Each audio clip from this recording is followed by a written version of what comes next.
ওকে, তো আমরা পড়ছিলাম হচ্ছে কেএমা বাড়ির বই থেকে ইংলিশ রিডিং স্কিলসের পার্ট এ এর যে প্যাসেজ সেগুলো। তো আজ পর্যন্ত আমাদের 1 থেকে 10 পর্যন্ত, মানে গত দিন আমরা 3টা বা 4টা দিয়েছিলাম পড়ার জন্য, তাই তো? আচ্ছা, তারপরে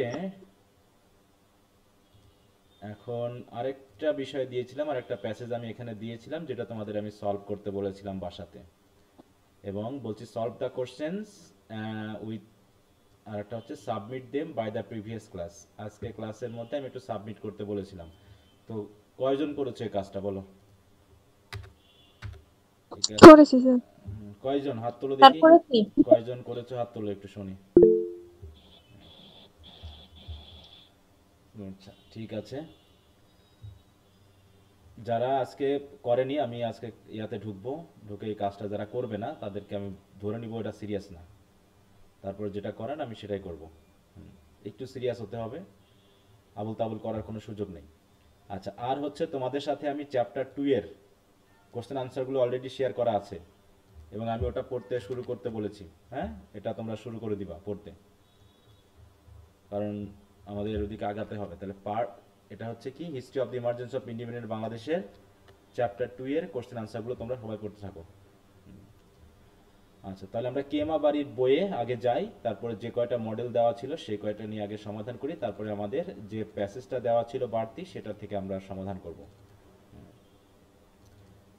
আচ্ছা, তো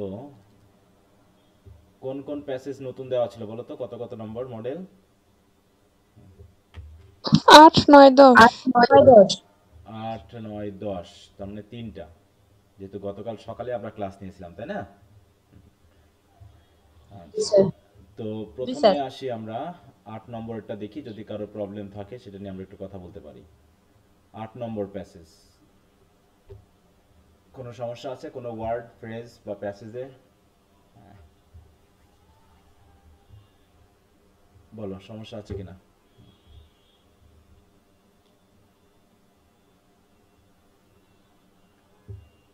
না স্যার। আচ্ছা, সমস্যা নেই তাই তো? আচ্ছা, থাকলে এখনো বলো। তারপরে হচ্ছে, যদি সাত না থাকে, কোশ্চেন আনসারগুলো তো ঠিকমতো বুঝেছো নাকি? কোশ্চেন আনসারগুলো বোঝা হয়েছে? কোনো প্রবলেম আছে কোশ্চেন হ্যাঁ আনসারে? স্যার। আচ্ছা, হুম, তারপরে আমরা তাহলে আসি হচ্ছে 9 নম্বর প্যাসেজ। 9 নম্বর প্যাসেজে প্রবলেম? না স্যার। আচ্ছা, এখানে না হয়তো স্যার। নতুন নতুন কিছু ওয়ার্ড বা ফ্রেজ পাবে যেগুলো তোমার ইন্ট্রোডাকশন টু পোয়েট্রির সাথে রিলেটেড, সেখানে পড়লে তোমাদের এই বিষয়টা আরো ক্লিয়ার হয়ে যাবে। যেমন আয়াম্বিক, পেন্টামিটার, 14 লাইন, এইসব বলতে আসলে কি বোঝায়, সেগুলো রাইম স্কিম বলতে কি বোঝায়, এগুলো নিয়ে আসলে জানা দরকার। তো আমরা ওগুলো ইন্ট্রোডাকশন টু পোয়েট্রিতে জানবো। পেট্রাকান, সনেট, টনেট এগুলো কি সেগুলো তো আমরা জানবো, কিন্তু আপাতত এই রিলেটেড কোশ্চেন আনসার এখান থেকে পাওয়া সম্ভব। ওগুলো না বুঝেও আর কি, ওগুলো মিনিং কি বা এগুলো বলতে কি বোঝায়, ওগুলো না জেনেও কোশ্চেন আনসার করা যাবে। আচ্ছা, তারপরে হচ্ছে 10 নম্বরে কোনো সমস্যা আছে? 10 নম্বর প্যাসেজ। তার সমস্যা নাই, কিন্তু একটু পড়ে দিলে সুবিধা হতো। 10 নম্বর, জি জি স্যার। স্যার। আচ্ছা, তো আমি পড়াই দিচ্ছি, সমস্যা না। আচ্ছা, হুম, বলছে a rose is a perennial plant of the genus Rosa with the family Rosaceae, মানে এটা হচ্ছে জাত বা প্রজাতি, তাই তো? তাহলে এটা হচ্ছে জেনাস, মানে হচ্ছে জিনগতভাবে তৈরি, তার যে মেজর, ফ্যামিলি বলতে বোঝায় যে মেজর অংশ বা মেজর যে পার্ট, যেমন হচ্ছে আমাদের আম গাছ আর কাঁঠাল গাছ কি এক জিনিস? বলো, আম গাছ আর কাঁঠাল গাছ কি এক জিনিস? না না স্যার। স্যার। তাহলে আবার আম গাছের মধ্যে কি এক প্রজাতির আম আছে নাকি আরো অনেক জাতের আম আছে? অনেক জাতের বিভিন্ন আম। ধরনের। হ্যাঁ, তাহলে ফ্যামিলি বলতে বুঝতেছি আম, আম। আর জেনাস বলতে বুঝবো ওই আমের ভিতরে আলাদা আলাদা যে যে যে সকল জাত, এটাকে বলবো হচ্ছে জেনাস, ঠিক আছে তো? তো ওরকম রোজাসিয়া নামে এক, তো একটা জাত আছে ফুলের, তাই তো? সেটা হচ্ছে অন্য থেকে আলাদা, অন্য ফুল, গাঁদা ফুল থেকে হয়তো এই ফুল আলাদা। এদের ভিতরে আবার জেনাস রয়েছে রোজা, যে জেনাসের একটা পেরিনিয়াল প্ল্যান্ট, পেরিনিয়াল বলতে কি বোঝায়? What is the meaning of perennial? বহু বর্ষজীবী। হ্যাঁ, বহু বর্ষজীবী, যেটা অনেক দিন ধরে বাঁচে, তাই তো? হ্যাঁ, অনেক বছর ধরে বাঁচে। এইরকম একটা প্ল্যান্ট হলো হচ্ছে rose. Rose is a perennial plant of the genus Rosa within the family Rosaceae. The name rose comes from Latin rosa, তাহলে Latin word rosa, and English has taken the name from that word, তাই তো? It has been classified in not a few species. Not a few species মানে কি, এর কি কম জাত আছে গোলাপ ফুলের, নাকি অসংখ্য জাত আছে? অসংখ্য জাত আছে। হ্যাঁ, এখানে বলছে পরবর্তী হচ্ছে দেয়ার আর ওভার 100 স্পিসিস, মানে 100রও বেশি জাত আছে এই গোলাপ ফুলেরই। ঠিক আছে, they form a group of plants. আর রোজ, রোজ যে স্পিসিস বা জাত, তারা এমন এক ধরনের গ্রুপ অফ প্ল্যান্টস বা গাছ, that can be erect shrub. এটা সরাসরি কি কাঠ, মানে কাঠ গাছ কোনো, বলো তো? এটা কি উডি কোনো গাছ, নাকি এটা হচ্ছে যে ঘাস বা হচ্ছে ওই যে তোমার লতা জাতীয় গাছ? কোনটা? লতা জাতীয়। লতা এখানে যে জাতীয়, সব লতা জাতীয় হ্যাঁ, লেখা। লতা জাতীয়। এটাকে আমরা কাঠ গাছ বলতে পারবো না, নিম গাছ, আম গাছ, কাঁঠাল গাছের মতো কোনো গাছ না, এটা হচ্ছে শ্রাব।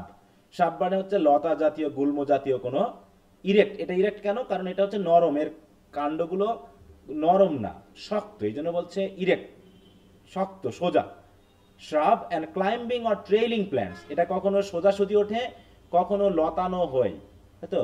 লতিয়ে যায়, যেমন ঘাস যেমন করে ট্রেলিং করে, মাটিতে লতিয়ে যায়, এভাবে সে লতিয়ে লতিয়েও চলতে পারে। ঠিক আছে তো? তাহলে একদিকে ক্লাইম্বিংও করতে পারে, লম্বা হয়ে উপরের দিকে উঠতে পারে, আবার মাটির সাথে নিচে নিচে লতিয়ে চলতে পারে। তাই বলছে এইরকম প্ল্যান্ট এরা, তার মানে এটা এক ধরনের গুল্ম জাতীয়, তাই তো? They form a group of plants that can be erect shrubs and climbing or trailing plants with stems. Stems মানে হচ্ছে কি, এর যে কাণ্ড, তাই তো? লাঠি বা যেটা হচ্ছে কি বলবো, ডাল, হ্যাঁ, এটা কেমন? That are often armed with sharp prickles. Prickles মানে কি? তীক্ষ্ণ। প্রিকলস বলতে কি বোঝায় বলো তো?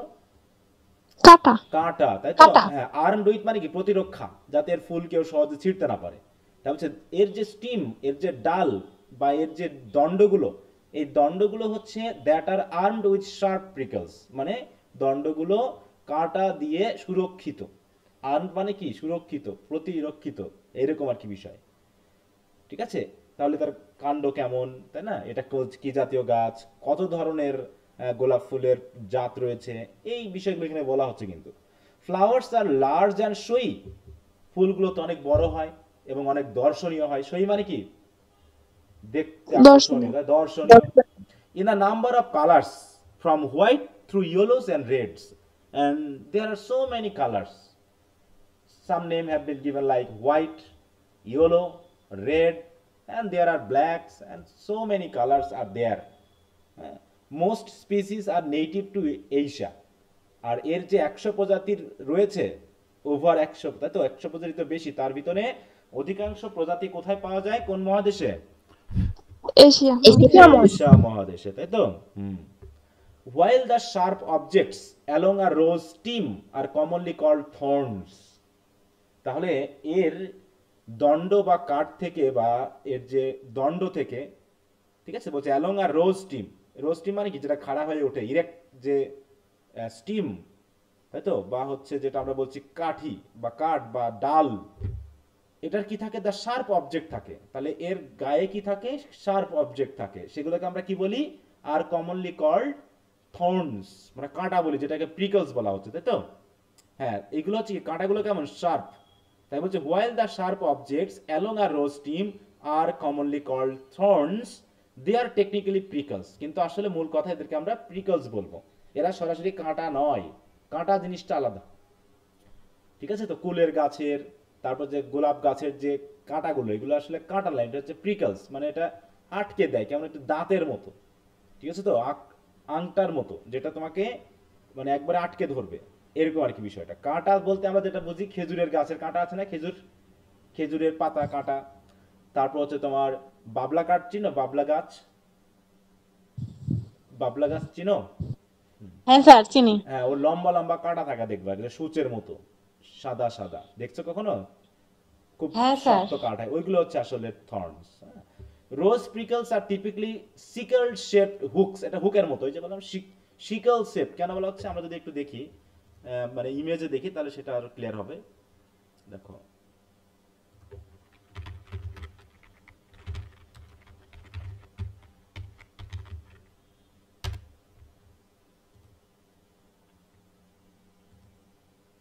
এই যে দেখো এগুলো, এই হচ্ছে গোলাপ কাঠের ইয়াগুলো, কাঁটাগুলো, তাই তো? এগুলো হচ্ছে কি, প্রিকেল। হ্যাঁ এই যে প্রিকলস গুলো, এগুলো হচ্ছে একটু একটু মানে আটকায় ফেলতে পারে, দেখো উপরের দিকে একটু সূচালো, হ্যাঁ, সূচের মতো খুবই। আর আমরা যদি একটু বাবলা কাঠের দেখি, দেখো তো,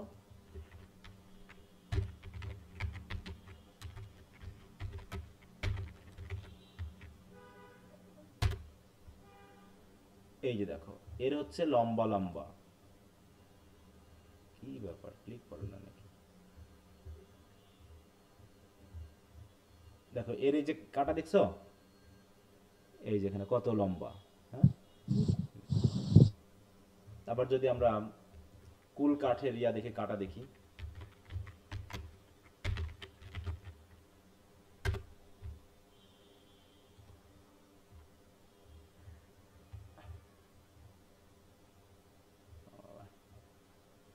এটাও অনেকটা ওই কাটা তো দেখালো না, শুধু ইয়া দেখালো। আচ্ছা, এরও ওইটাও প্রিকলস জাতীয়, ঠিক আছে। হুম। তো এইটা সেটা বলা হচ্ছে, আশা করি তোমরা ইমেজে বুঝতে পারতেছো। তাহলে রোজ প্রিকলস আর টিপিক্যালি সিকল, সিকল মানে বুঝো তো, সিকল মানে কি, what is the meaning of sickle, বলো তো সিকল কি? সিকল বুঝো? কাস্তে। কাস্তে, তাই তো, কাঁচির মতো, এই যে এরকম সিকল, এরকম একটু বাঁকানো না সামনের দিকে, মাথার দিকে, সিকল শেপড হুকস, হুকের মতো, which aid the rose in hanging on to other vegetation when growing over it. এই কাঁটাটা কেন কাজে লাগে, যে সে কি করতে পারে যখন সে আস্তে আস্তে বড় হয়, তখন এই কাঁটার মাধ্যমে সে হ্যাং করতে পারে, ঝুলে থাকতে পারে, অন টু আদার ভেজিটেশন মানে অন্যান্য গাছের উপরে ঝুলে থাকতে পারে, হোয়েন গ্রোয়িং ওভার ইট, যখন ওই গাছের উপরে সে গ্রো করে, তখন বড় হয় আস্তে আস্তে, যাতে সে ব্যালেন্স করতে পারে। এই জন্য প্রিকলস গুলো আংটা হিসাবে বা আটকানোর জায়গা হিসাবে, ওটা কাজ হিসাবে কাজ দেয় আর কি। Despite the presence of prickles, roses are frequently browsed by deer. দেখো কারা ডিয়ার বলতে কারা, কাদেরকে বোঝাচ্ছি আমরা?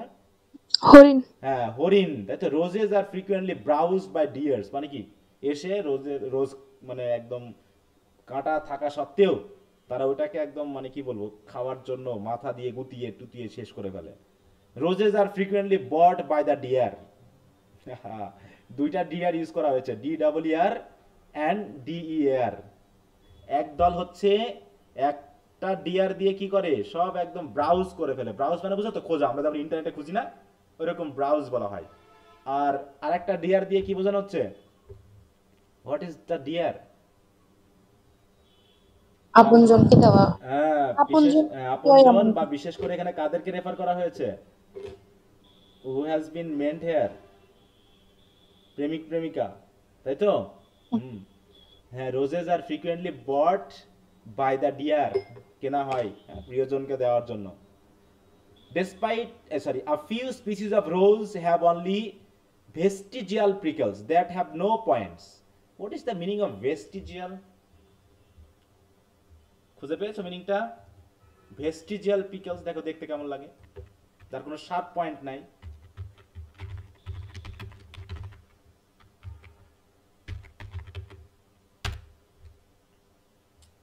এই যে দেখো এরকম, বিশেষ করে এই গাছ কি পরিচিত তোমাদের কাছে? এই হ্যাঁ যে স্যার, দেখ। ফণি মনসা বা এই জাতীয় গাছ বলে না, মনসা বা মনসা গাছ, যাদের দেখো একটু বাঁকানো না, হ্যাঁ, এই জাতীয় হচ্ছে কিছু আছে এরকম ভেস্টিজিয়াল প্রিকলস।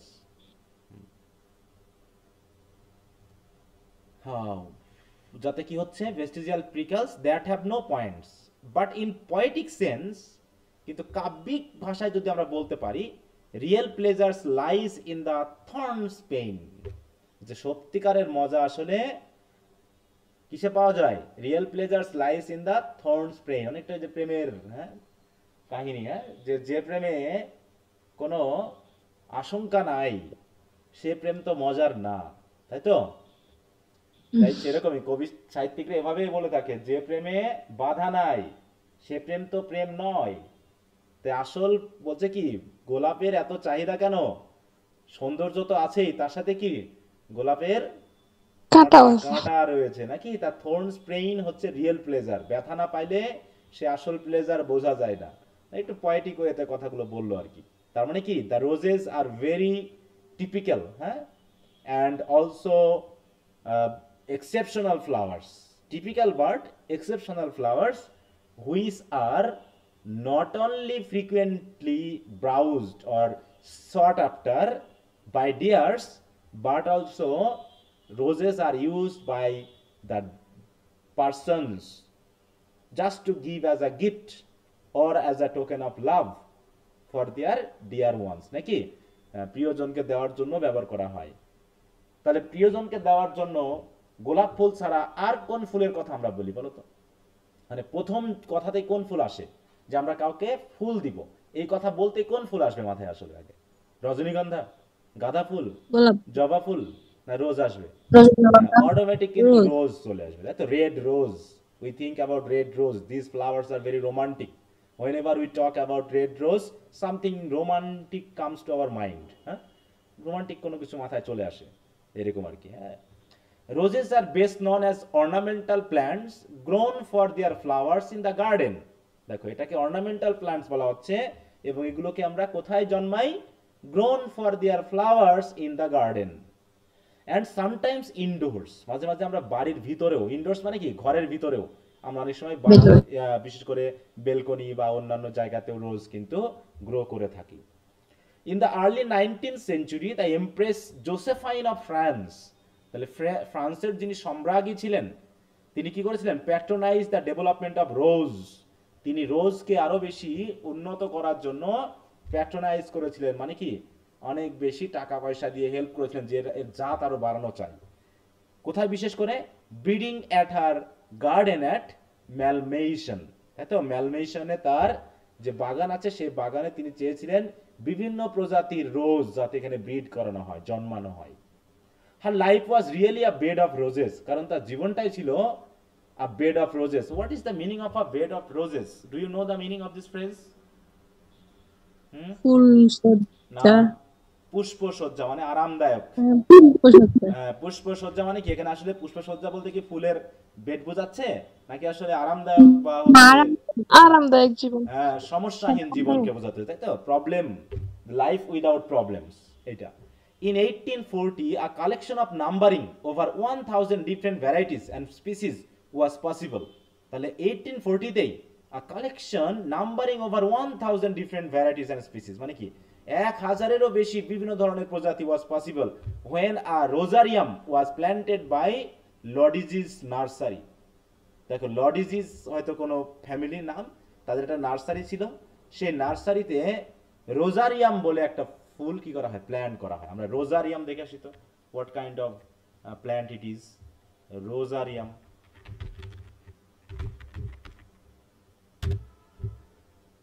এই যে এটা হচ্ছে রোজারিয়াম।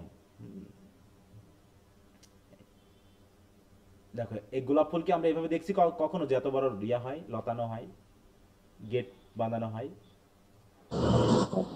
না স্যার। এরকমটা আমরা দেখি নাই, তাই তো? এটা হচ্ছে একটা পিকচার গ্যালারি যেখানে শুধু গোলাপ থাকবে, রোজারিয়াম বলে। দেখো ঢাকা রোজারিয়াম, হ্যাঁ রোজারিয়াম, রোজারিয়াম। তাহলে রোজারিয়াম বলতে আমরা যেখানে পাবো কি, শুধুমাত্র বিভিন্ন প্রজাতির কি থাকবে? ফুল থাকবে, গোলাপ। তো আবার রোজ। দেখি আমরা ঢাকা রোজারিয়ামটা একটু দেখে আসি কেমন সেটা। এটা ম্যাপে চলে আসলো, আমরা তো ম্যাপে চাচ্ছি না, এটা তো দোকানের নাম হয়ে যাচ্ছে। রোজারিয়াম ইন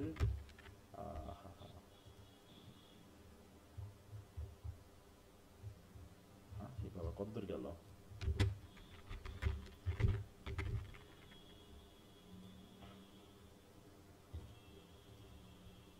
দেখো রোজারিয়ামটা কি, এখানে আমরা দেখি।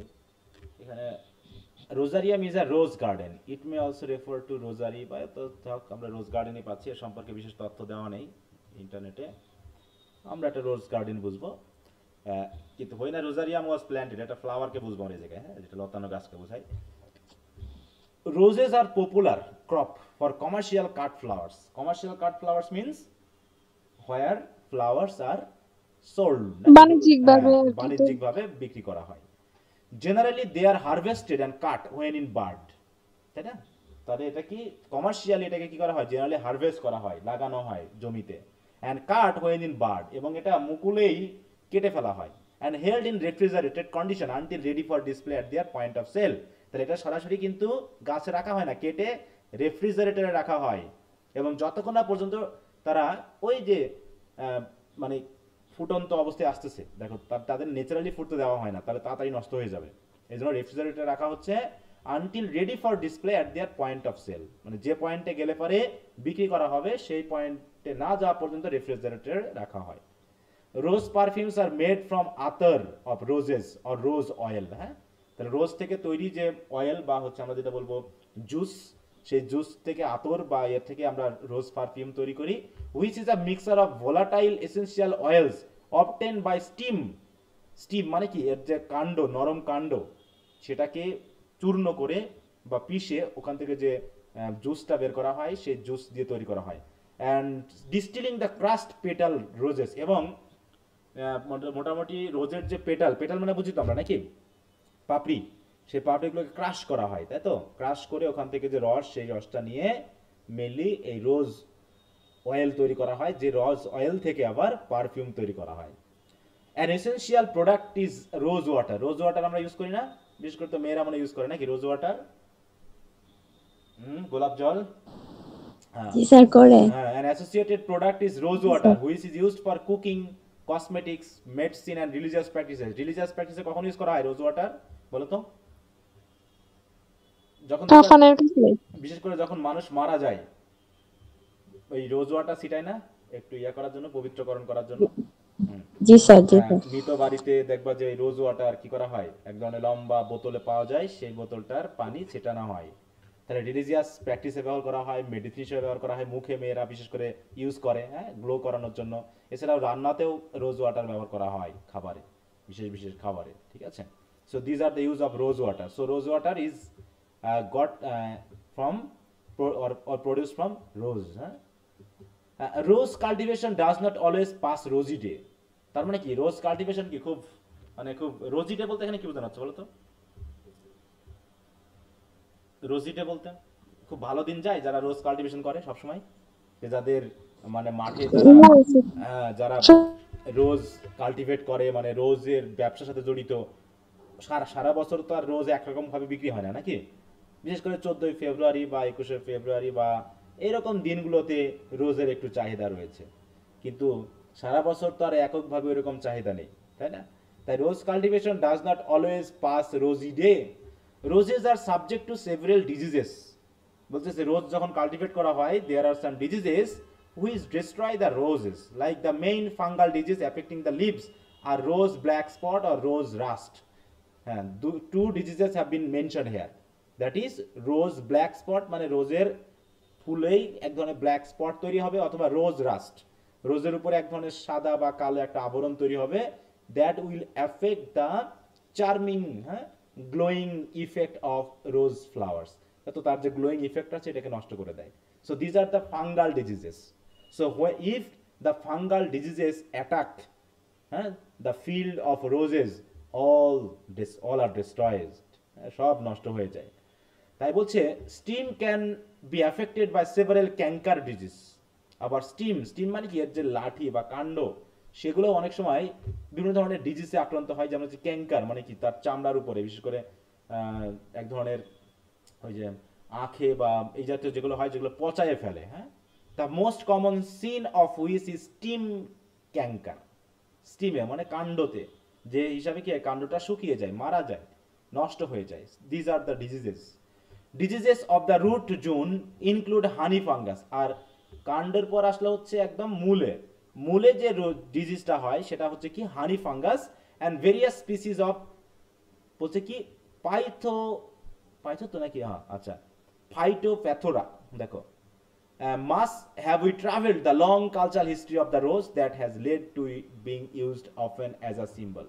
তার বলছে কি শেষে এসে আর কনক্লুশন টেনে দিল দ্রুত, বলা হচ্ছে must have we travelled the long cultural history of the rose, বলছে রোজের বিশাল কালচারাল হিস্ট্রি রয়েছে এবং এই কালচারাল হিস্ট্রিটা অনেক দিনের, that has led to it being used often as a symbol, রোজকে সিম্বল হিসেবে ব্যবহার করা হয়ে থাকে, তাই না?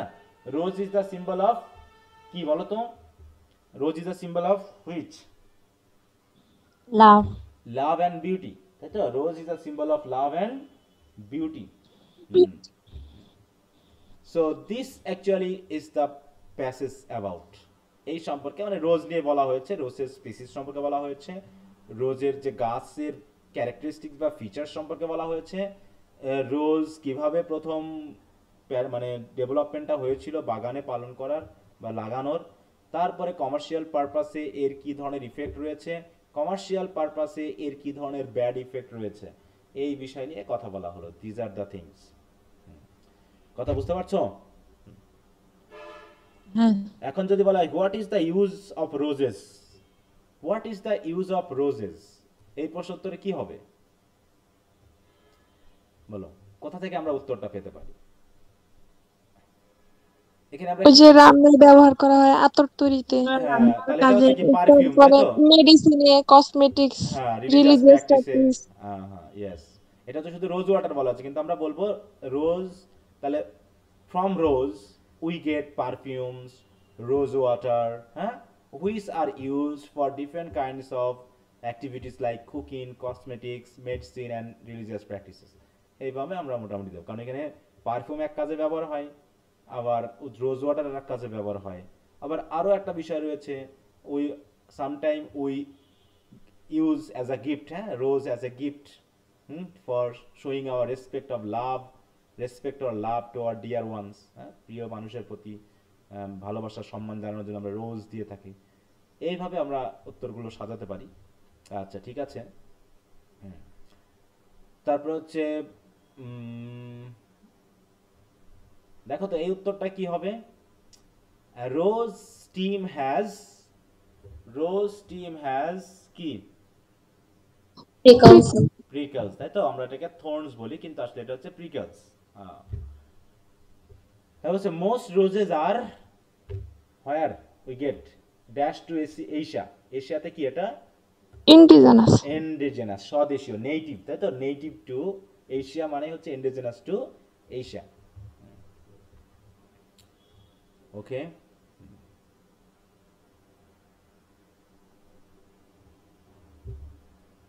এই তো মোটামুটি। তাহলে পরে তো বুঝেছো নাকি? আচ্ছা, তাহলে আমি একটু কাজ দিয়ে দিই তোমাদের। নেক্সট ক্লাস থেকে আমাদের নেক্সট ক্লাসে আমরা আলোচনা করব হচ্ছে will be on English writing skills, ঠিক আছে তো? রাইটিং স্কিলসের আমরা আলোচনা শুরু করব। আর রিডিং স্কিলসের এই যে পার্ট, এটা নিয়ে আমরা কথা বললাম। নেক্সট বার যখন আমরা ফিরে আসব চক্রাকারে, তখন আমরা ট্রান্সফরমেশন নিয়ে কথা বলবো এবং পার্ট বি নিয়ে কথা বলবো। হ্যাঁ, আর এখানে তোমরা অলরেডি বুঝতে পেরেছো, you have already learn what things you need to do at your home, তাই তো? ওয়ার্ড মিনিং, গ্রুপ ভার্ব এবং ওয়ার্ড ফরমেশন, এটা কিন্তু প্রতিনিয়ত তোমাদের করতে হবে। তোমরা কি রেগুলারলি জমা দিচ্ছ সবাই? এই তিনটা কাজ কিন্তু রেগুলারলি অনেকেই জমা দিচ্ছে না। এগুলো তোমরা জমা দিচ্ছ না, অথচ তোমরা চাচ্ছ যে আমি এগুলো জেনে যাবো, অটোমেটিক জেনে যাবো। হ্যাঁ, ঘুম থেকে উঠে গেলেই স্বপ্নে দেখবা যে তুমি ইংরেজি সব পেরে গেছো। হ্যাঁ, এরকম একটা ভাব নিও না। অতএব প্রতিনিয়ত আমি এটা দেখতে চাই। আর যারা এই কাজগুলো করছো না, আজকে তোমাদের হচ্ছে 11th class, there is another class, then তোমাদের ফার্স্ট মান্থ শেষ হবে। I will look into each of your inbox, তারপর আমি প্রত্যেকের ইনবক্সে ঢুকবো। ইনবক্সে ঢোকার পর I will see how many of you are very serious about your study. Those who are not serious, I'll just remove them from the group. If there is only 10 students who are serious, I'll keep them. And those who are not serious, even if they pay the money, I'll not keep them in the group. আমি গ্রুপে তাদের রাখবো না, এটা মনে রেখো। আমি কিন্তু এটা প্রতিনিয়ত করি। সে পরীক্ষা তোমার 10 দিন পরে হোক আর একদিন পরে হোক, হ্যাঁ, এটা খেয়াল করবা। আচ্ছা, তাহলে এখন তোমরা এগুলো কিভাবে কি করবা? এখন তোমাদের কাজ থাকবে, এখানে টোটাল কয়টা প্যাসেজ আছে বলো তো? মডেল আছে কয়টা? How many models are there? 29টা। There are 29 models. Okay, so your task will be to uh, read 10 passages in a week. So আমরা যখন ঘুরে আসব তখন আমাদের প্যাসেজগুলো সব পড়া হয়ে যাবে, ঠিক আছে তো? এবং মোটামুটি সবগুলো প্যাসেজ পড়ার পর আমি একদিন একটা ক্লাস নিব, এটার একদিন একটা ক্লাস নিব যে তোমাদের কোনো প্যাসেজে পড়তে অসুবিধা আছে কিনা, কারণ প্রত্যেকটা প্যাসেজ আমাকে আলাদা করে পড়িয়ে দেওয়ার দরকার নেই। Now it is your turn to go through the passages and understand them. Don't memorise anything, just read and understand and try to learn some new words and phrases. Just learn the new words and phrases and specially the meaning of words in English, not in Bangla. কি আমি কি বোঝাতে পারছি?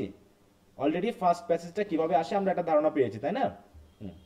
এখন তোমাদের কাজ হবে, এই যে এখানে বাকি আর কয়টা প্যাসেজ থাকলো বলো তো? তাহলে আমরা 10টা পড়ে ফেলেছি, থাকলো আর স্যার 19টা। আমার এখানে 19টা। তাহলে এই 56টা আছে আমাদের এখানে।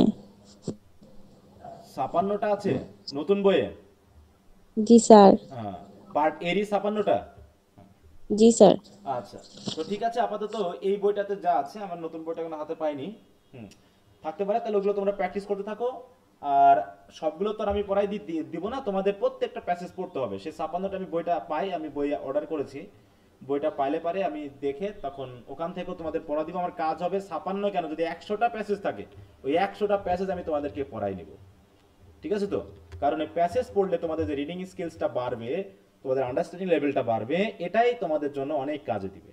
হ্যাঁ, তো এই জন্য আপাতত যেহেতু এই বইটাতে 29টা আছে, I have already share the PDF and from the PDF you can study. Okay, so সামনে 2 সপ্তাহে তোমাদের কাজ হবে তোমাদের এই পরবর্তী 11 থেকে 29 পর্যন্ত, ঠিক আছে তো? Read all the models 1 to 29, আমি ওটাও যোগ করে দিলাম, যারা পড়নি তারা পড়ে ফেলবা। Read all the models of part A from the book of কেয়ামা বাড়ি within কত দিনে? within the next 2 weeks। তার মানে স্টার্টিং ফ্রম আজ থেকে শুরু, মনে করো ফ্রম জুন 2024, তার মানে 2 জুন থেকে শুরু করে পরবর্তী 2 সপ্তাহের মধ্যে তোমরা এই প্যাসেজগুলো নিজ দায়িত্বে বাসায় পড়ে ফেলবে, ঠিক আছে? আর নেক্সট ক্লাস আমরা নিব হচ্ছে কিসের উপর? ইংলিশ রাইটিং স্কিলসের উপরে, তাই না? এখন তাহলে আমরা কি করতে যাব? আমি যে একটা প্যাসেজ তোমাদের সাথে শেয়ার করেছিলাম ওই প্যাসেজটা আমরা একটু সলভ করব, মানে কোশ্চেনটা। তোমরা কি সবাই করেছো তো? বলো। জি স্যার। জি স্যার। জি স্যার, তোমাকে আছে। আমরা মনে হয় কিছু অংশ সমাধান করেছিলাম নাকি? কয়েকটা কোশ্চেন করেছিলাম, কোনো অংশ নাকি একদম করি নাই? করেছিলাম স্যার। হ্যাঁ, প্রথম কয়েকটা কোশ্চেন মনে হয় আমরা সমাধান করেছিলাম। এখন আমি জানবো, মানে এখানেই আমরা লেখার চেষ্টা করব। তোমরা তো লিখেছো, কিছু কিছু জিনিস আমরা এখানে কমেন্টে লিখব, কমেন্টে আমরা একটু লেখার চেষ্টা করব এবং সেগুলো কি কি দেখব। আচ্ছা, কেটে দিলাম।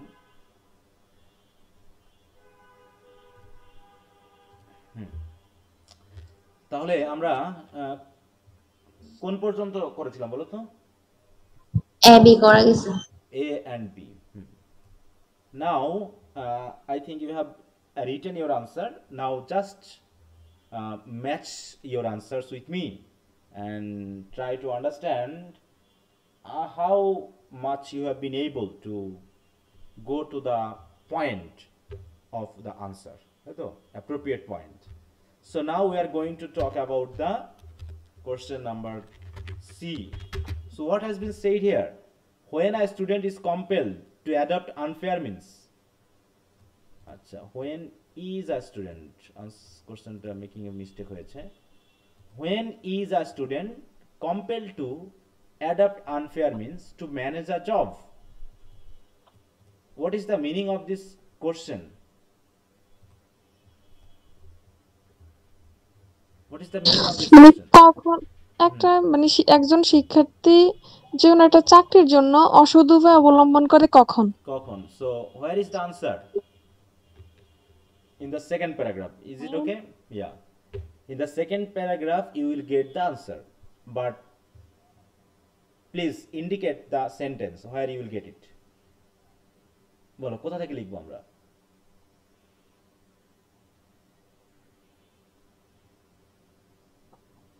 আসেন। বলো কোথা থেকে লিখবো বলো তো আনসারটুকু।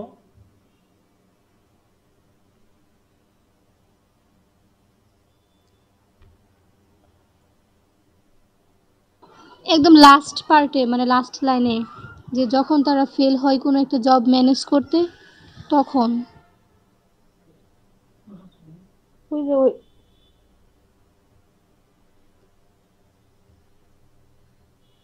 When some sir of them sir এভাবে দেওয়া যায়? some বলবো of স্যার একটা? হ্যাঁ বলো দেখি। When a student pass out a educational institution, they find a jobs in the employment market, which poses to be already full. Then a student is compelled to adapt environments to manage a job. এভাবেই sir. another thing যেহেতু এক মার্কের জন্য ছোট করে লিখছিলাম। ঠিক আছে তুমি যেটা লিখেছো সেটাও ঠিক আছে, কিন্তু আরো কয়েকটা কথা বলা যায় না? স্যার আমি লিখেছি only concern to live longer than a student is compelled to adapt unfair means to manage a job. আবার বলো প্লিজ। হ্যাঁ Only concern to live longer than a student is compelled to adapt unfair means to manage a job. ঠিক আছে ওই জায়গায় তুমি লিখেছো কিন্তু সেন্টেন্সটা কমপ্লিট হয়নি।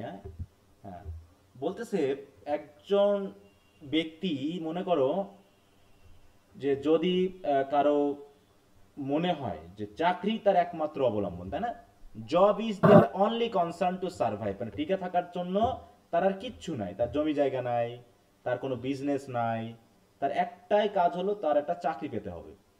এখন এই চাকরি পাওয়ার ক্ষেত্রে যখন মনে করবে সে আমাকে চাকরিটা পেতেই হবে, তখনই কিন্তু যদি ওর কোনো বিজনেস থাকতো বা হচ্ছে প্রচুর জমি জায়গা থাকতো, তাহলে কি আর ঘুষ টুস দিয়ে চাকরি নেওয়ার চিন্তা ভাবনা সে করতো বলো তো? সেগুলো এগুলো নিয়ে না, কিন্তু স্যার। ভাবতো না। কারণ তার জীবন Yes, sir. চালানোর জন্য অন্য ওয়ে আছে, অন্য উপায় আছে। তাহলে ঘুষ দিতে যাচ্ছে তখনই যখন মনে করছে চাকরি তার একমাত্র কনসার্ন টু সার্ভাইভ, টিকে থাকার জন্য, তাই না? এবং টিকে থাকতে গিয়ে চাকরি দরকার, আর চাকরি যখন সে ম্যানেজ করতে পারছে না ফেয়ার ওয়েতে, তখনই সে ডার্ক মিনস নিয়ে নেয়, ডার্ক ওয়েটা নিয়ে নেয়। এটাই কিন্তু ব্যাপার। তার মানে এখানে দুটা বিষয় কাজ করছে। একটা হচ্ছে already the job market is full or packed, and the second option is that someone's only concern is to survive, is to get a job for survival, টিকে থাকার জন্য তার একমাত্র চাকরিই অবলম্বন।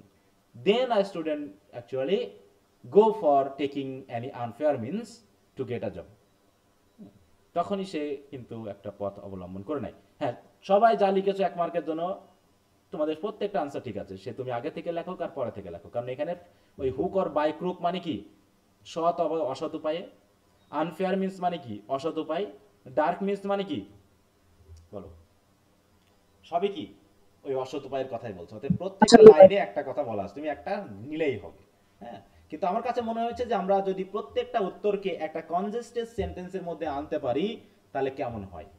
ঠিক আছে আমি একটু লিখি, তোমরা একটু তাহলে তোমাদের এইটা ইমপ্রুভমেন্টটা হবে যে in this way we could right, তাই না? আমরা লিখতে পারতাম। তাহলে আমি লিখতে পারি এইভাবে, দেখো student is compelled to adapt unfair means to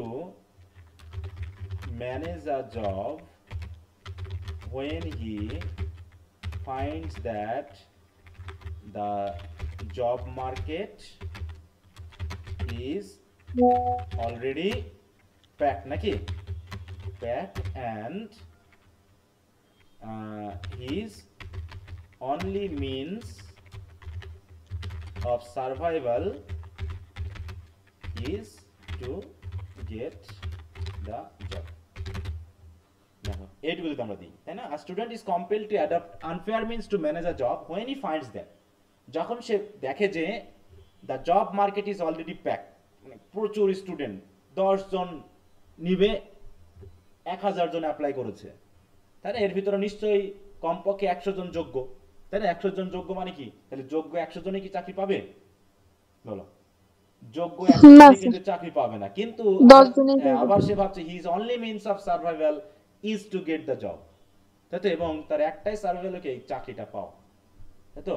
বা ইজ দ্য জব, এখানে আমরা আসলে টু গেট দ্য জীবন না, কারণ গিট দ্য সার্ভাইভাল ওকে না, the job are doing the job, তখনই সে এই উপায়টা গ্রহণ করে, তাই তো? আনফেয়ার মিনসটা গ্রহণ করে। এইভাবে কিন্তু দেখো আমরা কমপ্লেক্স কম্পাউন্ড একটা সেন্টেন্স দিয়ে এক কথার ভিতরে সবগুলো আমরা দিয়ে দিতে পারলাম। So actually to write on in this way you need to improve your writing skills. হ্যাঁ, writing skills means sentence structure, phrase, clause, and how to improve your writing. Actually, how can we improve our writing? My question is to you. How can we improve?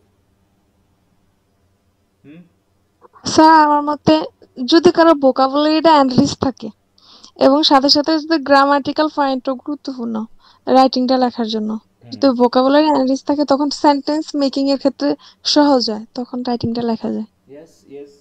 So you know sentence structure, you know vocabulary, but still you are not able to write down. What is the problem then? What is the problem? Why you are not able to write? You have the vocabulary in your sir লিখতে পারি, তেমন একটা অসুবিধা হয় না রাইটিংটা লিখতে, কারণ অনেক আগে থেকেই এটা প্র্যাকটিস আছে তো। হ্যাঁ, আর ওই যে আমি তুমি যেটা আমি বললা শেষে, ব্যক্তিগতভাবে তেমন কিছু মুখস্থ করেই নাই, এই যে মাধ্যমিক লেভেল থেকে বিশেষ করে রাইটিংটা আমি সবসময় রাইটিং স্কুলে লেখার চেষ্টা করছি আর ওইভাবেই লিখছি। হ্যাঁ, তাহলে তোমার মেন ওয়েটা কোন জায়গায়? মানে তুমি এত পেরেছো কেন? স্যার আমি সবসময় চেষ্টা করছি বিশেষ করে যে প্যাসেজ গুলো আছে প্যাসেজ গুলোর অর্থ সহকারে বোঝার, না, ওয়ার্ড আমি মিনিং যেটা এর বলতে জানার সাথে চাচ্ছি, সাথে হ্যাঁ, এক কথায় বলো এটার যে সিনোনিম অ্যান্টোনিম, আচ্ছা তারপরে বলতেছি, এটা এগুলো সম্পর্কে জানার চেষ্টা করছি। মানে এগুলো এমনি সাফিক্স আমি যেটা বলতে যাচ্ছি সেটা বলো, সরাসরি কথা। প্র্যাকটিসের কারণে। হ্যাঁ, প্র্যাকটিস। আমি যেটা ওয়ার্ডটা জানতে চাচ্ছি তোমার কাছ থেকে যে তোমার সবকিছুর মূলে হচ্ছে প্র্যাকটিস। তুমি প্র্যাকটিস করবা, তুমি পারবা, তুমি প্র্যাকটিস করবা না, তোমার হবে না। তুমি জানো মানুষ এইভাবে সাইকেল চালায়, তুমি কি সাইকেল চালাতে পারবে একদিনে? বলো। তুমি দেখতেছো তোমার বাবা প্রতিদিন সাইকেল চালায়, তুমি দেখলা ও এইভাবে সাইকেল চালাতে হয়, তাই না? তাই তুমি করলা কি, সাইকেলটা বার করে সাইকেল চালাতে শুরু করে দিলাই, তো হবে কি? হবে বলো? তুমি কি পারবা সাইকেল না স্যার, চালাতে? পারবে না তো। তোমাকে কি করতে হবে? প্র্যাকটিস করতে। একটা শিশুও খাবার খাওয়ার আগে প্রথম যখন সে ধরতে শুরু করে তখন সে প্র্যাকটিস করে, হাত থেকে পড়ে যায়, হাত কি এইভাবে ঘোরাতে হয়, সেসব কিছু অনুকরণ করার পর সে প্র্যাকটিস করে আস্তে আস্তে একদিন সে মুখে কোনো কিছু তুলতে পারে। তা actually you need to practice a lot means lot. There is no shortcut way to do well in English. হ্যাঁ, কোনো শর্টকাট ওয়ে নেই, বুঝতে পারছো? ওই তোমাকে শর্টকাট ওয়ে বাজারে ঢোকাবে, ঠিক আছে, হ্যাঁ, তোমাকে 10 দিনে 30 দিনে 50 দিনে ইংরেজিতে পারদর্শী করে দিবে। তোমাকে ঢোকানোর পরে গিয়ে বলবে একই কথা যে বেশি বেশি প্র্যাকটিস করেন। আপনি প্র্যাকটিস করলে পারবেন, না হলে পারবেন না, বুঝতে পারছো? তো দেখা যাচ্ছে 30 জন ভর্তি হয়েছে, তার ভিতরে হয়তো 2-5 জন প্র্যাকটিস করে ভালো করেছে, they will be the success story, but all the 25 members are not skilled yet. বাকি 25 জন এখনো স্কিলড হয়নি। কারণ কি? they didn't practice. They actually went to the coaching center just for taking that they will be expert within 30 days. Expert হয়ে যাবে 30 days A, but they didn't tell you that you have to take the bitter pills. তারা বলেনি তোমাকে আগে থেকে যে তোমাকে ওই তেতো বড়ি খাইতে হবে। তেতো বড়ি মানে কি? এখানে তেতো বড়ি বলতে কি বলতে চাচ্ছি আমি? প্র্যাকটিস, নাকি? তোমাকে যে প্রচুর প্র্যাকটিস করতে হবে এই বডিটার কথা আগে বলেনি। তোমাকে বলেছে 30 দিনে এক্সপার্ট বানাই দিব তোমাকে ইংরেজিতে। হ্যাঁ, কিন্তু তোমাকে যে প্র্যাকটিস করাবে সেটার কথা বলেনি। এবার তুমি প্র্যাকটিস করলে পারবা, না হলে পারবা না। You are not the success. Okay, what is necessary to achieve proper education? A very simple answer. What is necessary to get proper education? What is the answer? বলো। প্রপার এডুকেশন আমি লিখছিলাম one should accompanies financial constraints with education. Constraint. তাহলে financial constraint থাকলে কি তোমার শিক্ষা হবে? Constraint মানে ওয়ার্ডটা মানে জানো তো? না স্যার। তাহলে তো বিপদ হয়ে গেল। আগে জানতে হবে ফিনান্সিয়াল কনস্ট্যান্ট মানে হচ্ছে বাধা, বাধ্য করা। বাধা, বাধা, বাধা, বাধ্য করা না, বাধা। অর্থনৈতিক অসুবিধা, অর্থনৈতিক অসুবিধা থাকলে কি তোমার পড়াশোনা হবে? বলো। না স্যার, নাকি হবে না। অর্থনৈতিক কি থাকতে হবে? কি থাকতে হবে? সচ্ছল। এই যে having education along with financial security. হ্যাঁ, ফাইন্যান্সিয়াল কনস্ট্যান্ট না, ফাইন্যান্সিয়াল কনস্ট্যান্ট থাকলে কি হয়, যদি শিক্ষার সাথে সাথে দারিদ্রতা থাকে, it tends to kill this qualities in a man. এই কোয়ালিটিগুলো নষ্ট করে দেয়। কোন কোয়ালিটি? এই যে রিফাইন্ড, সেন্সিবল আর রেসপন্সিবল যে কোয়ালিটি তৈরি করে এডুকেশন, সেটা নষ্ট হয়ে যায়। কখন? যখন ফাইন্যান্সিয়াল সিকিউরিটি থাকে না, কনস্ট্রেন্ট থাকে। তার মানে এটা দিয়ে কি শিক্ষা হবে? নাকি আসলে এই শিক্ষার জন্য কি দরকার আমাদের? ফাইন্যান্সিয়াল সিকিউরিটি দরকার, কারণ will bring a positive and reasonable change in a man as well as to society. তাহলে কি লাগছে? উত্তরটা কি? শুধুমাত্র আমাদের ফাইন্যান্সিয়াল সিকিউরিটি, তাই না? কি বলবে জায়গায়? Financial ability is necessary to security achieve is, proper education. না, অ্যাবিলিটি কথাটা একটু আলাদা। হ্যাঁ, টু অ্যাচিভ প্রপার এডুকেশন, এইটুকুই আনসার, এর চেয়ে বেশি কিছু দরকার নেই। Just what is necessary? Financial security is necessary to achieve proper education. Okay, then for the question number E, why do students join politics? Why do students join politics? বলো, এইখানে আছে না আনসারটা? To earn money. Only earning So money? improper. Only earning money?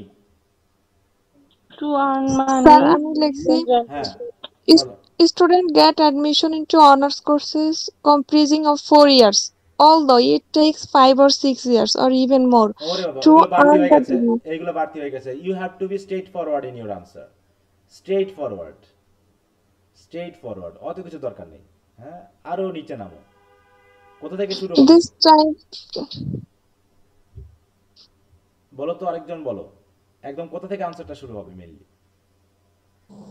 Being distressed of seeing the black future before them. Before them, তাই তো? হ্যাঁ, যখন students during this period of time, during this period মানে ওই student থাকা অবস্থায়, college লেভেলে, district college লেভেলে স্টুডেন্ট থাকা অবস্থায় যখন তারা দেখে যে তাদের ভবিষ্যৎ অন্ধকার, ব্লিক ফিউচার মানে কি? Bright future.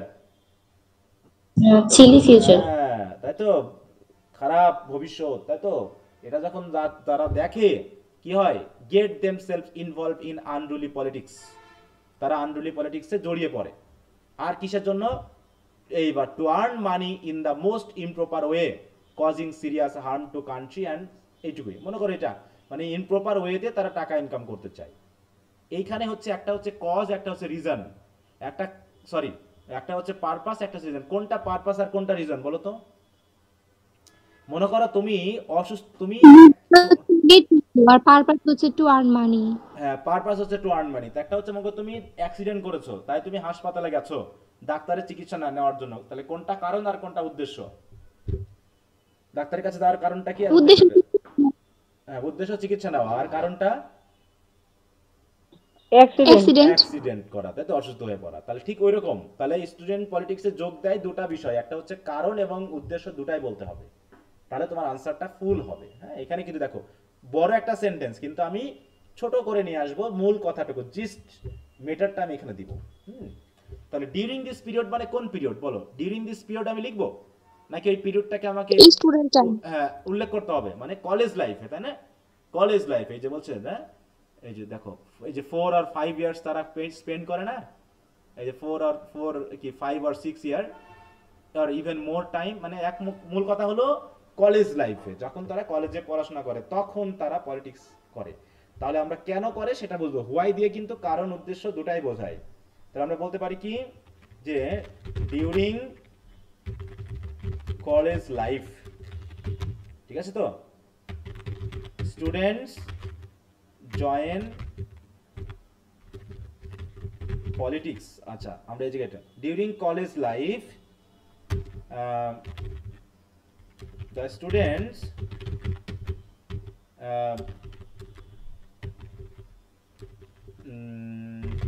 find their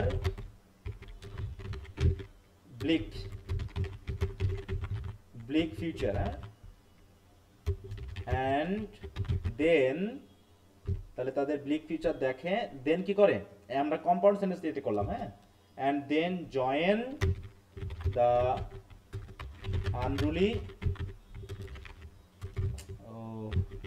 politics to earn money in, কিভাবে দেওয়া আছে জানে, কি ওয়েতে, ইন দ্য মোস্ট আনপ্রপার ওয়ে, তাই তো, in the most improper way. হ্যাঁ, দেখো তাহলে আমার পুরো কথাটা কিন্তু চলে এসেছে। তাহলে ডিউরিং কলেজ লাইফের সময় the students find their bleak future, তারা তাদের ব্লিক ফিউচার দেখে, অ্যান্ড জয়েন, কি হলো একই কথা কেমন বলেছি, হ্যাঁ, join the unruly politics two earn money in the most improper way. তাহলে এখানে কি আমাদের কারণ এবং উদ্দেশ্য দুটাই কিন্তু এসে গেছে, আসছে না? দেখো বুঝতে পারছো? এইভাবে চেষ্টা করতে জি হবে। স্যার। হ্যাঁ, শুধু কপি পেস্ট করলে হবে না, তোমাকে ওই জিনিসটাকে নিজের মতো করে তুলে ধরতে হবে। বিশেষ করে পার্ট বি এর জন্য যদি তুমি পারো, তুমি একদম 4-এ 4 পেতে পারো। এখানে তো 1 মার্ক, তো মোটামুটি কারণ ফলাফল কারণ উদ্দেশ্য যে কোনো একটা দিলে তুমি 1 মার্ক পেয়ে যাচ্ছ, হাফ দেওয়ার কোনো সুযোগ যেহেতু নেই।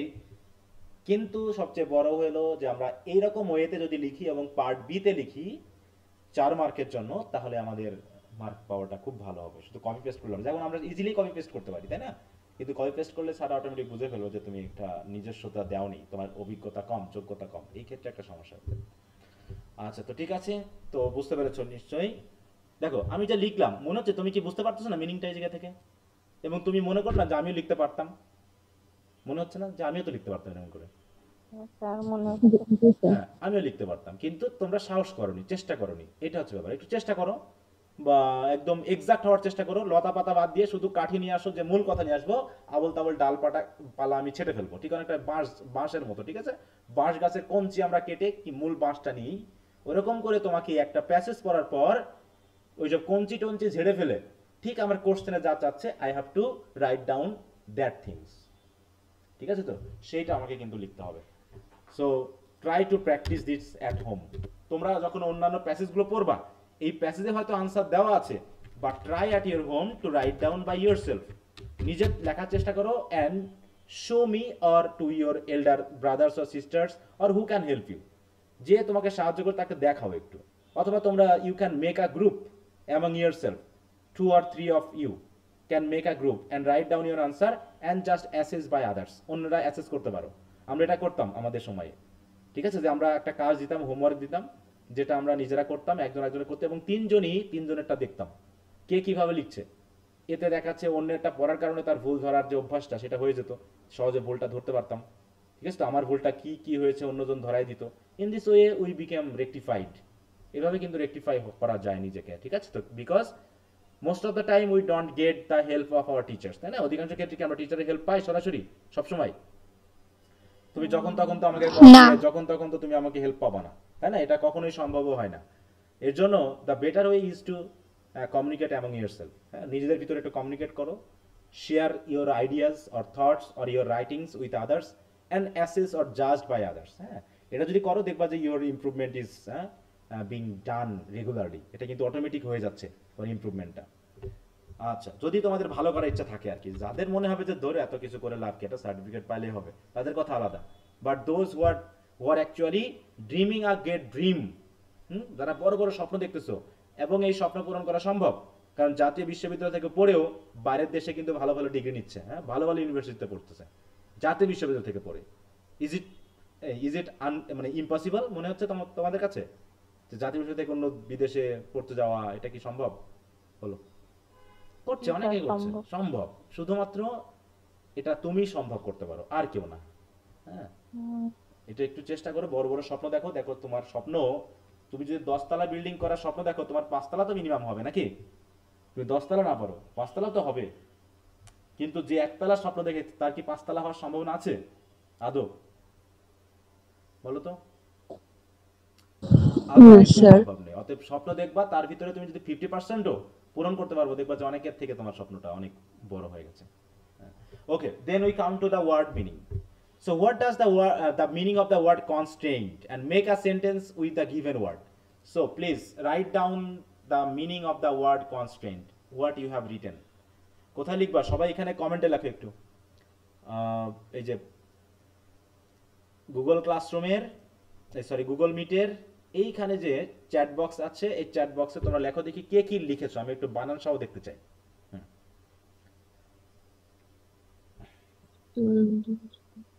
একটু লিখে দাও, তোমাদের খাতা দেখেই আমাকে লিখে দাও, আমি একটু ভুলটা দেখতে চাই এখানে, এবং সবাই সবারটা দেখুক, তাহলে ভালো হবে। আর limitation or restriction, okay, very good. সবাই ওটা লিখছো গুগল থেকে লিখে, তাই তো? এই জন্য সবাই এক হয়ে যাবে। লেখো সবাই, লেখো সবাই, লেখো।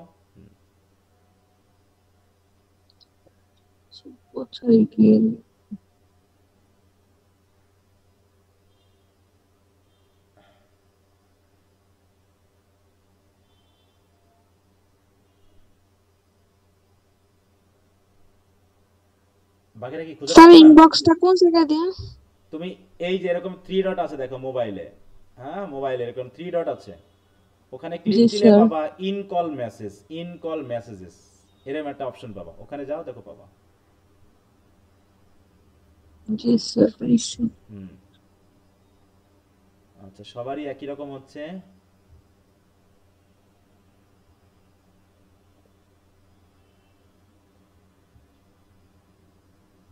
আচ্ছা সবার আনসার কি একই? যদি একই হয়ে থাকে তাহলে আর লেখার দরকার নেই, যদি যাদের ভিন্ন আছে তারা একটু লেখো। সবার যদি একই হয় তাহলে তো দরকার নেই, কারণ তোমরা এক জায়গা থেকে নিয়েছো, এক সোর্স থেকে, এই জন্যই।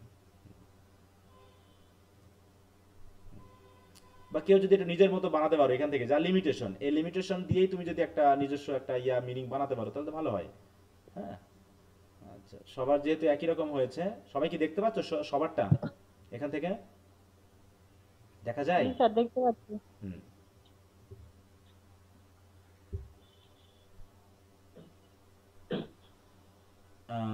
না না, compel or force someone to follow a particular course of action, এখানে এই মিনিংটা অর্থে আসেনি। হ্যাঁ এই মিনিংটা এখানে ব্যবহার করা যাবে না, নূরে জান্নাত।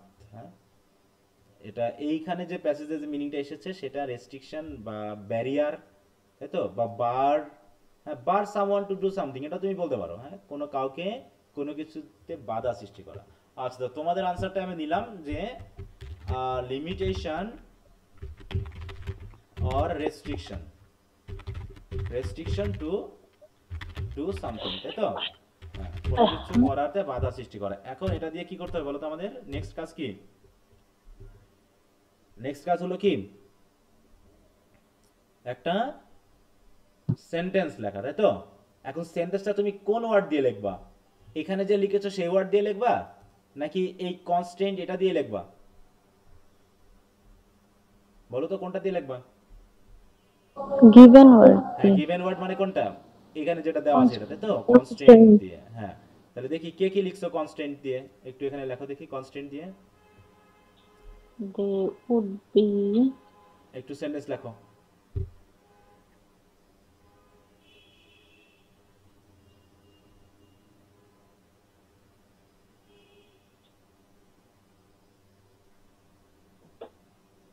Make it impossible to do everything, okay, make বানানটা একটু মিস্টেক হয়েছে হয়তো, একটু লিখতে ভুল করেছো। সিনথিয়া স্বর্ণালী তুমি লিখেছো দে ডিমান্ড ফ্রিডম ফ্রম কনস্ট্যান্ট, কিন্তু এখানে তোমার কি জাতীয় কনস্ট্যান্ট উল্লেখ করলে মনে হয় ভালো হতো, তাই না? ইকোনমিক কনস্ট্যান্ট বা অন্যান্য কিছু এরকম বললে ভালো হতো। হ্যাঁ তাছাড়া ঠিক আছে মোটামুটি। They demand freedom, they would be able to talk without constant, okay ঠিক আছে। তারপর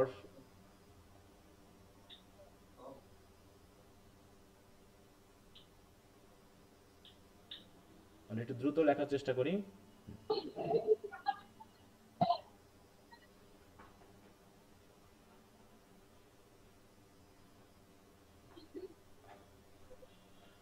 হি কনস্ট্যান্ট মি টু, না কনস্ট্যান্ট এখানে ভার্ব না তো, ইতিকাজি। Constant the word is a noun and constant is not being used as a verb, এখানে use করা হচ্ছে না। here you have to use as a noun, so we know already where we use noun, sentence structure বা phrase অনুসারে আমরা জানি, তাই তো প্রিপোজিশনের পরে বা সাবজেক্টে বা অবজেক্টে আমরা কনস্ট্যান্ট ইউজ করে থাকি। ইজিলি ভাবো, think very easily and you will get answer. There will be so many sentences you will be able to write down with this word. হ্যাঁ, so we can, okay, so you have written, those who have written all are right, correct. So I think এইভাবে আমরা লিখতে পারি যে he could not continue his studies for financial, তাই তো, constraint, অথবা I could not finish my homework because of time constraint। কত sentence তুমি লিখতে পারবা, ঠিক আছে? তো শুধু সেন্টেন্স স্ট্রাকচারটা জানবা আর কিভাবে লিখতে হয় তুমি করবা, দেখবে যে অটোমেটিক তোমার এইগুলো ব্যবহার হয়ে যাচ্ছে। তাই এভাবে লিখতে পারি।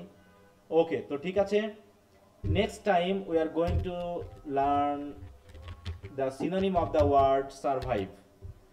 What is the synonym of the word survive? বলো তো।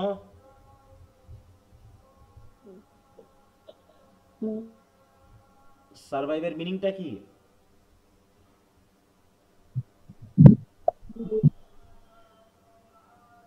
জানা আছে? লিভ, লিভ, না, লিভ লিভ হবে না, শুধু লিভ বললে আনসারটা কমপ্লিট হবে না।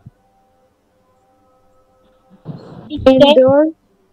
মানে সার্ভাইভ মানে বিপদের মধ্যে টিকে যাওয়া, এরকম আর কি। সার্ভাইভ মানে কি টিকে থাকা, বসবাস করে না, টিকে থাকা। তাহলে এটাতে আমরা কি বলতে পারি? কে কে লিখেছো একটু আমাকে দু একজন বলো। স্টে, এক্সিস্ট, না একদম যদি তুমি বলো এরকম ভাবে তাহলে ওটা হচ্ছে না, একটু ইয়া করতে হবে, ঠিক আছে তো। রিমেন অ্যালাইভ, এটা হচ্ছে এন্ডিওর, হ্যাঁ হতে পারে, হ্যাঁ এই শব্দগুলো যাচ্ছে, কারণ কি মনে হচ্ছে যেন এখানে কিছু একটা নেগেটিভিটি আছে, তাই না? এই নেগেটিভের মধ্য দিয়ে তুমি টিকে গেছো, এরকম একটা সেন্স কিন্তু মেইনলি এখানে নির্দেশ করে। শুধু লিভ বললে তো বসবাস করা হয়, এটা আসলে হয় না, ঠিক আছে? আমরা এন্ডিওর বলতে পারি, রিমেন অ্যালাইভ বলতে পারি, ঠিক আছে? আচ্ছা, আমরা দেখি তাহলে এখানে কি বলে। কি যেন বললাম ওয়ার্ডটা? সার্ভাইভ।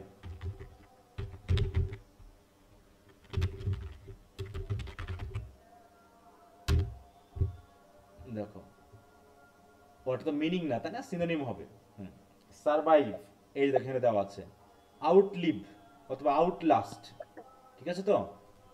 আমরা আরো অনেক শব্দ পেতে হবে, ডেফিনেশন তো নিব না, আমরা সিনোনিম অ্যান্টোনিম নিব। হ্যাঁ, রিমেইন অ্যালাইভ, দেখো এখানে লিভটা দিয়েছে, লিভটা আমরা এই অর্থে না নিয়ে আসি, হ্যাঁ মানে কোনো কিছু খারাপ কিছুর মধ্য দিয়ে টিকে থাকা, এরকম অর্থে আমরা কিন্তু এটা লিখতে পারি। ওকে, তাহলে আমরা জাস্ট ওয়ার্ডটা লিখবো কি, রিমেইন অ্যালাইভ।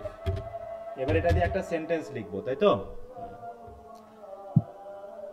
আচ্ছা, তোমরা সেন্টেন্সটা লিখতে থাকো, ততক্ষণ আজানটা হয়ে যাক, আর তোমরা সেন্টেন্সটা লিখতে থাকো।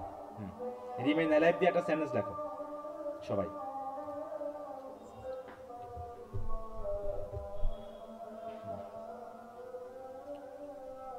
এখন সেন্টেন্সটা কিন্তু আমরা রিমেইন অ্যালাইভ দিয়ে লিখবো, সার্ভাইভ দিয়ে লিখলে হবে না, কারণ নতুন ওয়ার্ড দিয়ে আমাকে লিখতে হবে। হ্যাঁ, ইতি কাজী লিখেছো সাবসিস্ট, হ্যাঁ চলবে।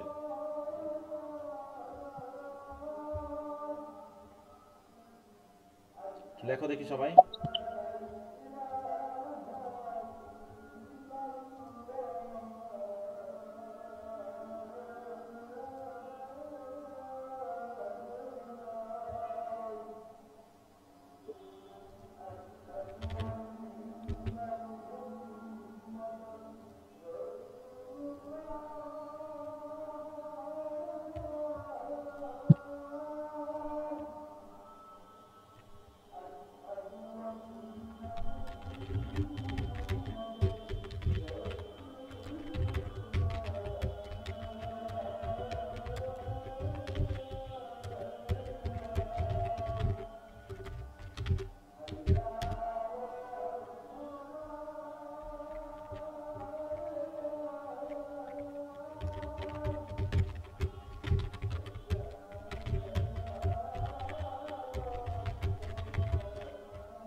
he remained alive with his wife and children. যত বেশি রাইটিং প্র্যাকটিস করবে তত হবে। he eats to remain alive, ঠিক আছে। he remains alive in difficulties, বলছে remember me with love and I remember হবে না, আই রিমেইন হবে না, আই উইল রিমেইন, তাই তো, অ্যালাইভ, আমি জীবিত থাকবো, মানে এটা ইম্পারেটিভ সেন্টেন্স দিয়েছে, তাই তো। I remember me with love and I will remain alive, এবং ফুল স্টপ দিতে হবে সেন্টেন্সের শেষে সবাই।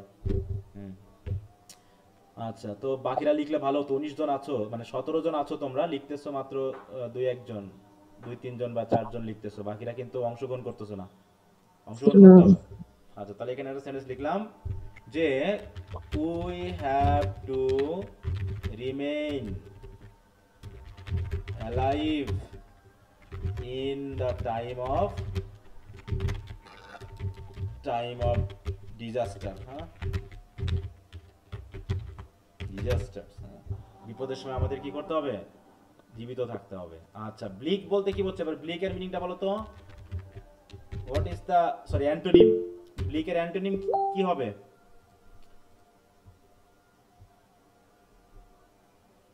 বলো অ্যান্টোনিম ব্লিকের। ব্লিক মানে হচ্ছে খারাপ ভবিষ্যৎ। তাহলে খারাপ ভবিষ্যতের বিপরীতে আমরা কি বলি বলো তো বাংলায়?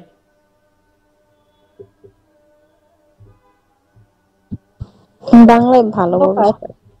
ভালো ভবিষ্যৎ। হ্যাঁ, সেটা ঠিক আছে, কিন্তু উজ্জ্বল ভবিষ্যৎ বলি না, উজ্জ্বল একটু ভালো শব্দ ইউজ করি। Bright future. হ্যাঁ, ব্রাইট ফিউচার। তাহলে ব্লিকের বিপরীতে আমরা কি লিখতে পারি এই জায়গায়? ব্রাইট লিখতে পারি, তাই না? Bright future. তাহলে ব্রাইট, এবারে অ্যান্টোনিম ওয়ার্ড দিয়ে আমাকে কি করতে হবে? সেন্টেন্স লিখতে হবে, তাই না? যে if you study attentively you will get a bright future, নাকি? এই সহজে আমরা লিখে ফেলতে পারি যে তুমি একটা ব্রাইট ফিউচার পাবে, এভাবে। আচ্ছা, এরপর আসি রিজনেবল এর নাউন কি বলো তো? রিজনেবল এর নাউন? রিজনেবলনেস। না না না, কেন অত জটিল করে ভাবো? রিজনেবলনেস বলে কোনো ওয়ার্ড নাই ইংরেজিতে। রিজন। হ্যাঁ, রিজন। রিজন মানে কারণ, একদম রিজন থেকে রিজনেবল চলে এসেছে, বুঝতে পারছো? হ্যাঁ, এখন আমরা এই রিজন দিয়ে একটা ওয়ার্ড মানে সেন্টেন্স লিখবো। কি বলবো? যে there is no reason to be unhappy. Unhappy, তাই তো? বলছে আনহ্যাপি হওয়ার কোনো কারণ নেই, দুঃখ পাওয়ার কোনো কারণ নেই, এরকম ছোট ছোট লিখতে পারবো, ঠিক আছে? তারও আমরা তো প্রচুর সেন্টেন্স লিখতে পারবো রিজন দিয়ে। আচ্ছা, একটু আমাকে দ্রুত যেতে হচ্ছে। এরপর যদি বলি নলেজের অ্যাডজেক্টিভ কি বলো তো? নলেজেবল। হ্যাঁ, নলেজেবল। নলেজেবল মানে কি? What is the meaning? বুদ্ধিমান। হ্যাঁ, যার অনেক জ্ঞান আছে, তাই তো? জ্ঞানী মানে অনেক, যার জানা শোনা আছে, সে হচ্ছে নলেজেবল। আমরা সহজে বলতে পারি কি he is a knowledgeable person, তাই তো? সে একজন জ্ঞানী ব্যক্তি। সহজে হয়ে গেল একটা সেন্টেন্স। এবং যত ছোট লিখতে পারবা তত ভালো, এতে ভুল হওয়ার সম্ভাবনা কম থাকবে, এটাই হলো সবচেয়ে বড় কথা। আচ্ছা, সিম্পল কমপ্লেক্স কম্পাউন্ড যেহেতু আমরা এখনো শিখি নাই, জাস্ট আমি তোমাদের সাথে একটু জিজ্ঞাসা করি, তোমরা কে কি লিখেছো একটু বলো। এটা কি লিখেছো? কেউ একজন হাত তোলো এবং বলো যে তুমি কি লিখেছো এটাকে কমপ্লেক্স করার ক্ষেত্রে। হ্যাঁ, কে হাত তুলেছো? আচ্ছা, সিনথিয়া বলো কি লিখেছো তুমি? It is education which makes a man refined, sensible and responsible. আচ্ছা, ভেরি গুড। তাহলে এটা যেহেতু এইচএসসি লেভেলে আমাদের কিছু করা আছে, তাহলে আমরা সাবজেক্টের পূর্বে ইট ইজ লাগালাম, তারপরে সাবজেক্টের পরে আমরা রিলেটিভ প্রোনাউন গুলো দিলাম, সেটা হলো কি হুইচ, তাই তো? It is education which makes a man refined, sensible and responsible. Okay, very good. Then this is for, এটা কি করতে হবে? লেখা হয়নি না, কেটে গেছে? লেখা হয় না, লেখা নাই। লেখা ছিল না? ওয়া, এটা আসলে আমাকে করতে হবে কি? এটা করতে হবে অ্যাক্টিভ ভয়েস, ঠিক আছে? Change into active voice. এটা প্যাসিভ ভয়েসে দেওয়া আছে, অ্যাক্টিভ করতে হবে। তাহলে এই যে এখানে আমাদের মেইন প্যাসিভের ব্যাপারটা আছে না, ইট ইজ সিন, দেখা যায়, কারা দেখে? উই মানে আমরা উই সি, থেকে উই সি, তারপরে যা আছে পুরোটা আমরা দিয়ে দেব নাকি? এই তো হয়ে গেল জি আমার। স্যার। হ্যাঁ, সেন্টেন্স বড় কিন্তু জাস্ট একটুখানি চেঞ্জ, বাকিটা কিন্তু আমাদের ভয়েস অ্যাক্টিভ হয়ে গেল। তাহলে এইভাবে মোটামুটি আমাদের 10 মার্কের প্রিপারেশন নিতে হবে। শুধু 10 মার্ক না, এই যে আমরা যে লেখাটা শিখছি, আমরা যে নিজের মতো করে লিখছি, এই লেখাটাই তোমাকে পরবর্তীতে আরো 20 মার্ক পেতে সাহায্য করবে, যেটা আমরা পার্ট বি তে নেক্সট টাইমে এসে শিখব, ঠিক আছে? আর তখন আমরা ট্রান্সলেশন শিখব, তাতে আমাদের আরো কিছু জানা হয়ে যাবে যে কিভাবে সেন্টেন্স স্ট্রাকচারগুলো গঠিত মানে হয় এক্সটেন্ড করা যায়। আমরা তো ফ্রেজ শিখেছি, ক্লজ শিখেছি, এগুলো তোমরা একটু প্রতিনিয়ত প্র্যাকটিস করতে থাকো। হ্যাঁ, আচ্ছা, তো এই হচ্ছে আজকের মতো আলোচনা। তো পরবর্তী ক্লাসে আমরা কি বিষয়ে আলোচনা করব বললাম? Writing Writing skills. So you must make your writing skills paper ready, মানে বইটা অবশ্যই রেডি করে ফেলবা, ঠিক আছে? আর Okay, sir. এর ভিতরে পার্ট এই চ্যাপ্টার 2টা পড়তে শুরু করে দাও। আর আবারও আমি একটা প্যাসেজ এইভাবে শেয়ার করে দিব তোমাদের আজকে, ওটার আনসার লিখে তোমরা শেয়ার করবে। আমি জাস্ট আগামী ক্লাসে আনসারটা বলে দিব, এত ডিসকাশনে যাব না, ঠিক আছে? এত ডিসকাশনে যাব না। তারপরে তোমাদের যখন এই পুরোপুরি 30টা বা 29টা প্যাসেজ পড়া হয়ে যাবে, তারপরে আমি একটা টেস্ট নিব। এখন আমি সরাসরি টেস্টে যাচ্ছি না, কারণ এখনো সময় আছে, আর একটু বোঝো, তারপরে টেস্টে যাব আমি তোমাদের ব্যাপারে, ঠিক আছে? ওকে, তো ঠিক আছে, তাহলে আজকের মতো এখানেই। কারো কি কোনো স্পেশাল কথা আছে কোনো? আচ্ছা, যদি না থাকে তো গুড নাইট, সবাই ভালো থাকো। ওকে, বাই। আসসালামু আলাইকুম। ওয়ালাইকুম আসসালাম।